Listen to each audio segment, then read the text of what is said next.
Hi guys, welcome to Cricket Chat with Venkatesh. Match number 60లో గెలిచి KKR, Kolkata Knight Riders, became the first team to qualify for the playoffs in this season of IPL. Wonderful performance, నిజంగా ఒక champion side లాగా ఉన్నారు. టీంలో batting బాగుంది, bowling బాగుంది. ఎవరో ఒక్క హీరో మీద వాళ్ళు డిపెండ్ కావట్లేదు. ఒక మ్యాచ్లో సునీల్ నారాయణ, ఒక మ్యాచ్లో ఆండ్రే రసెల్, ఒక మ్యాచ్లో Phil Salt, and more importantly bowlers have come to the party. Bowlers అందరూ రాణిస్తున్నారు బ్యాట్స్మెన్తో పాటు. అది వాళ్ళ సక్సెస్ మంత్రాగా చెప్పుకోవాలి. అందరూ ప్రతి ఒక్కరి కాంట్రిబ్యూషన్ అక్కడ మనకు కనిపిస్తుంది. దానివల్లే వాళ్ళు 18 పాయింట్స్తో క్వాలిఫై అయిన మొట్టమొదటి టీం అయ్యారు. ఇంకా 2 మ్యాచ్లు మిగిలి ఉన్నాయి. They can reach up to 22 points దాకా వెళ్ళగల పరిస్థితి మనకు కనిపిస్తుంది. క్వాలిఫై కావడంతో పాటు టాప్ 2గా నిలిచి క్వాలిఫైయర్ 1 ఆడే అవకాశం కూడా వాళ్ళకి చాలా మెండుగా కనిపిస్తుంది.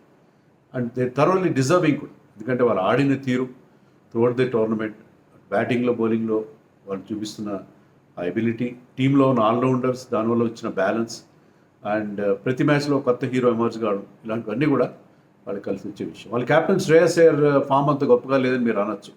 ఎస్, శ్రేయస్ అయ్యర్ ఫామ్ అంత గొప్పగా లేదు compare to other players. But having said that అతని టీంని చాలా చక్కగా లీడ్ చేస్తున్నాడు. అతను తీసుకునే నిర్ణయాలు, టీంని అతను మోటివేట్ చేస్తున్న తీరు, along with mentor Gautam Gambhir and head coach Chandrakant Pandit, they are giving them rich rewards ఖచ్చితంగా. ఎందుకంటే ఈరోజు మ్యాచ్లో చూడండి, ఈరోజు మ్యాచ్లో ఇది వర్షం వల్ల అంతరాయం కలిగింది. 16 ఓవర్స్ రెడ్యూస్ అయింది. Only 1 bowler can bowl 4 overs of full quota. అయితే ఎవరికి ఇచ్చాడు ఆ quota? Senior bowler, senior spinner Sunil నారాయణకి ఇవ్వలేదు. స్పిన్నర్స్కి చాలా హెల్ప్ ఉన్న wicket. Has given those 4 overs full quota to Varun Chakravarthy, who is bowling better on that day. అలాగే స్టార్క్ ఓవర్స్ మిగిలి ఉన్నాయి, అయినా కూడా లాస్ట్ ఓవర్లో 22 రన్స్ కావాలి. కానీ he went for an inexperienced Harshit Rana, uncapped player. Harshit రాణాకి ఇచ్చాడు last over, not to celebrated and very very accomplished international cricketer like Starc. So అది అతని ప్రత్యేకతగా చెప్పుకోవాలి. He went by the gut feel rather than, gut ఫీలే కాదు, చెప్పాడు కూడా మ్యాచ్ తర్వాత. ఏం చెప్పాడంటే, ఎందుకు ఇచ్చే వరుణ్ చక్రవర్తి కంటే నెట్స్లో ఇదే టైప్ ఆఫ్ వికెట్ మీద అతను ఫేస్ చేశాను, అతను leg breaks were doing causing lot of trouble అని చెప్పి అన్నాడు. సో అతను చాలా క్యాల్కులేటెడ్గా, చాలా స్ట్రాటజిక్గా డెసిషన్స్ తీసుకుని, ఇంతకుముందు ఢిల్లీ క్యాపిటల్స్ లీడ్ చేసినప్పుడు కూడా he became the first captain to take Delhi Capitals to the finals. ఇక్కడ కూడా లాస్ట్ 2 సీజన్స్లో చాలా పూర్ పర్ఫార్మెన్స్ కేకేఆర్ నుంచి. 2 సీజన్స్లో లాస్ట్ 2 టైమ్స్ కూడా వాళ్ళు 7th ప్లేస్లో ఫినిష్ చేశారు. ఈసారి they are right on top. So అది శ్రేయస్ అయ్యర్ ప్రత్యేక. శ్రేయస్ అయ్యర్ ఒక్కరే కాదు, ప్రతి ఒక్కరు, Venkatesh Iyer also contributed very well. So ప్రతి ఒక్కరి కాంట్రిబ్యూషన్ మనకు కనిపిస్తుంది. And Varun Chakravarthy first half of this IPL పెద్దగా పర్ఫామ్ చేయలేదు, కానీ టీం నన్ను బ్యాక్ చేసిందని గతంలో చెప్పాడు. టీం అందరూ కూడా, సపోర్ట్ స్టాఫ్ కానీ, క్యాప్టెన్ కానీ, అందరూ ఇంక్లూడింగ్ షారుఖ్ ఖాన్, అందరూ కూడా నన్ను సపోర్ట్ చేస్తారు. ఏం కాదు, నువ్వు మళ్ళీ షైన్ అవుతావు, ఏం భయపడద్దు అని చెప్పి అతని కాన్ఫిడెన్స్ని వాళ్ళు పెంచారు. దానివల్ల ఇప్పుడు అతను బ్రహ్మాండమైన పర్ఫార్మెన్స్, లాస్ట్ 3-4 మ్యాచెస్ నుంచి has been their hero. Now he has 18 wickets purple cap రేస్లో ఉన్నాడు. అందరికంటే ఎక్కువ వికెట్ తీశాడు అతను. 18 వికెట్స్ తీస్తే హర్షిత్ రాణా 16 తీశాడు, రస్సెల్, నారాయణ్ 15 ఈచ్ తీశారు. సో అందరూ, ఈవెన్ స్టార్క్ పెద్దగా పర్ఫామ్ చేయలేదు, స్టార్క్ గా 12 వికెట్స్. సో ప్రతి ఒక్కరూ కాంట్రిబ్యూట్ చేస్తున్నారు ఆ టీంలో. బౌలర్స్ ముఖ్యంగా, బ్యాట్స్మెన్తో పాటు ఫిల్ సాల్ట్ సూపర్గా ఆడితే, నారాయణ్ అండ్ రస్సెల్ బ్రహ్మాండమైన ఆల్రౌండ్ పర్ఫార్మెన్స్ చూసారు. ఈ మ్యాచ్లో కూడా రస్సెల్ నుంచి ఆల్రౌండ్ పర్ఫార్మెన్స్, 24 రన్స్, ఎప్పటిలా quick fire 24 runs, 170 strike rate దాంతో చేశాడు. తర్వాత బౌలర్గా వచ్చి 2 ఇంపార్టెంట్ వికెట్స్ తీశారు. ఇద్దరు dangerous players, Suryakumar Yadav out చేయడం 4th టైం. సో ఆ మ్యాచప్ అక్కడ పనిచేసింది. అండ్ టిమ్ డేవిడ్ కూడా అవుట్ చేశారు. వాళ్ళిద్దరు కనుక ఉంటే మ్యాచ్ పరిస్థితి డిఫరెంట్గా ఉంటుంది, ఎందుకంటే it was a close match.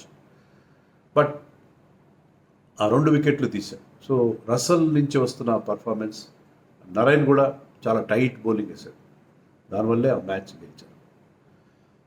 Match వర్షం వల్ల లేట్గా స్టార్ట్ అయింది, 16 ఓవర్స్కి రెడ్యూస్ అయింది. We have to appreciate the వాళ్ళ దగ్గర ఉన్న కవర్స్ కానీ లేకపోతే గ్రౌండ్ రెడీ చేసి గ్రౌండ్స్ పైన మాత్రం అప్రిషియేట్ చేయాలి. పెద్ద వర్షం పడినా సరే వాళ్ళు ఇన్ టైంలో గ్రౌండ్ని రెడీ చేశారు.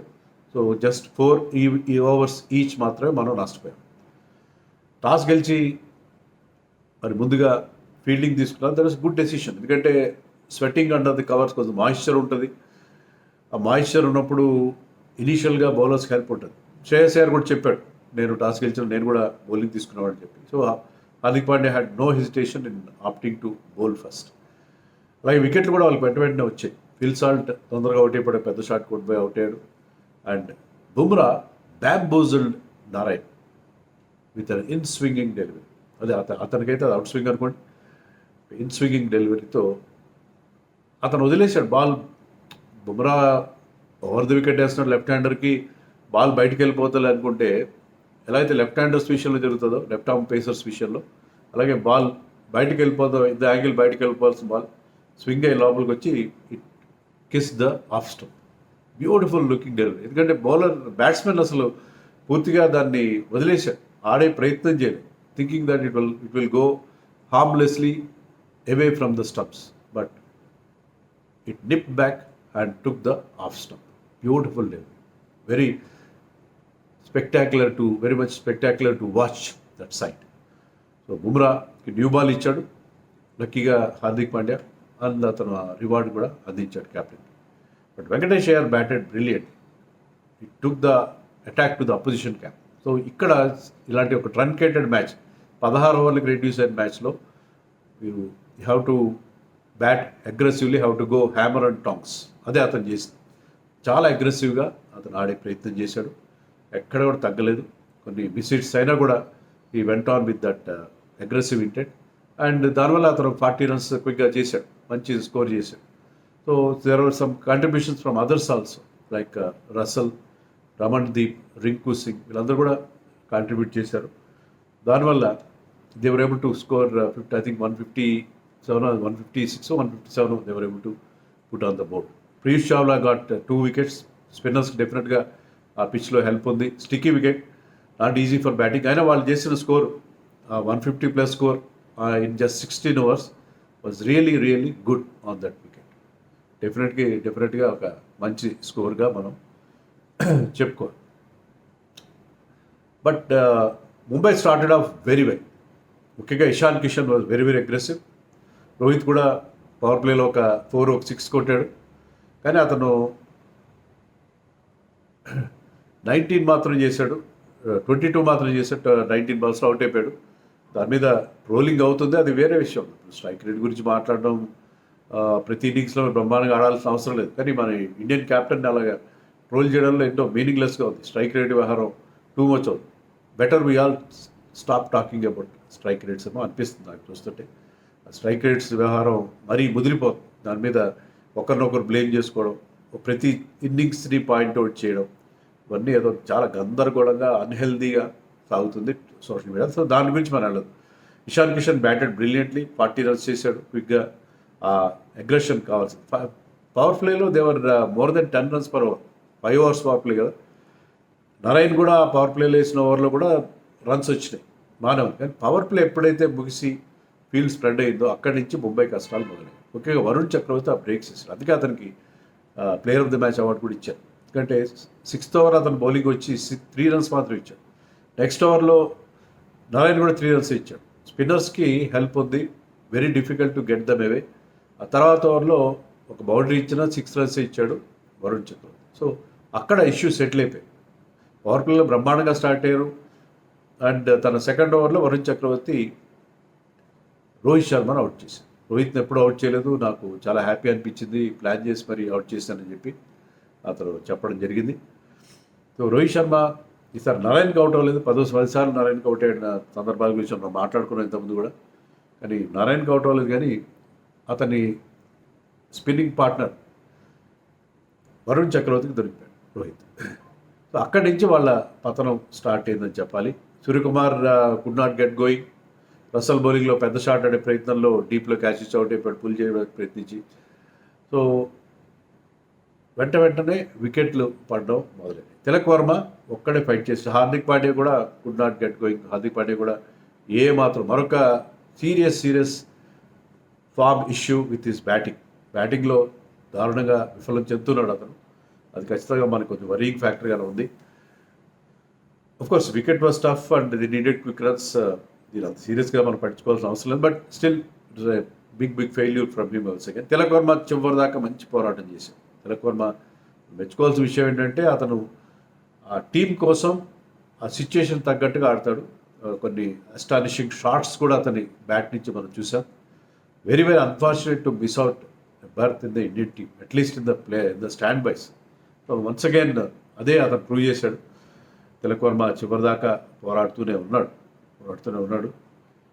లాస్ట్ ఓవర్లో అవుట్ అయ్యాడు, కానీ అవుట్ అయ్యే లోపల అతను ఖచ్చితంగా ముంబైకి కొన్ని హోప్స్ క్రియేట్ చేశాడు. ఎందుకంటే the way he attacked Harshit Rana in the 17th or 18th over whatever, అది కూడా చాలా హోప్స్ క్రియేట్ చేసింది. నమన్ ధీర్ కూడా 19th ఓవర్లో వచ్చి 2 6లు 1 4 కొట్టాడు రస్సల్ బౌలింగ్. లాస్ట్ ఓవర్స్లో 41 runs వర్ నీడెడ్. 41 runsలో 16 runs అయినా వచ్చేసినాయి. So 22 runs were needed the last over. 19 runs వచ్చేసరి 22 runs were needed in the final over.